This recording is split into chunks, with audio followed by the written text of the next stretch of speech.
School, college ও বিশ্ববিদ্যালয়ের শিক্ষকদের জন্য সম্মানজনক বেতন কাঠামোর সুপারিশ করবে জাতীয় বেতন কমিশন।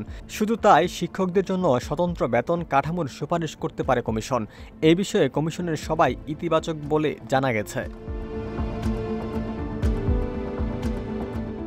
সোমবার জাতীয় বেতন কমিশনের একটি সূত্র জানিয়েছে, কমিশনের সব সদস্যরা একাধিক গ্রুপে বিভক্ত হয়ে বিভিন্ন সংগঠনের সাথে আলোচনা করে তাদের মতামত নিয়েছেন। স্কুল, কলেজ, মাদ্রাসা ও বিশ্ববিদ্যালয়ের বিভিন্ন শিক্ষক সংগঠনের মতামত নেওয়ার সময় স্বতন্ত্র বেতন কাঠামোর বিষয়টি গুরুত্ব পেয়েছে। এ সংক্রান্ত মতামত কমিশনের চেয়ারম্যান জাকির খানের কাছে জমা দিয়েছেন কমিশনের সদস্যরা।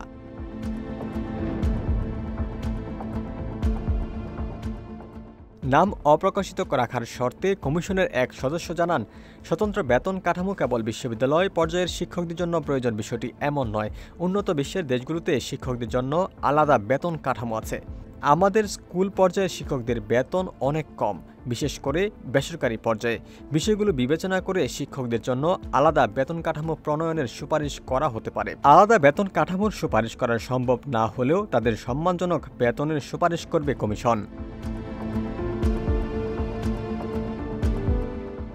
এদিকে কমিশনকে নতুন পে স্কেলের জন্য সুপারিশ জমা দিতে ৩০ নভেম্বর পর্যন্ত সময় বেঁধে দিয়েছে সরকারি কর্মচারীরা। তবে ওই সময়ের মধ্যে সুপারিশ দাখিল করতে পারেনি কমিশন। এর প্রতিবাদে গত শুক্রবার শহীদ মিনারে মহাসমাবেশ করেছেন সরকারি চাকরিজীবীরা।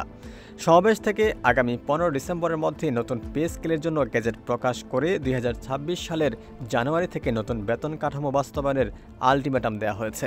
এই সময়ের মধ্যে গেজেট প্রকাশ না হলে আগামী ১৭ ডিসেম্বর কঠোর কর্মসূচি ঘোষণা করবে কর্মচারী সংগঠনগুলো। ওমর ফারুক, ঢাকা প্রকাশ।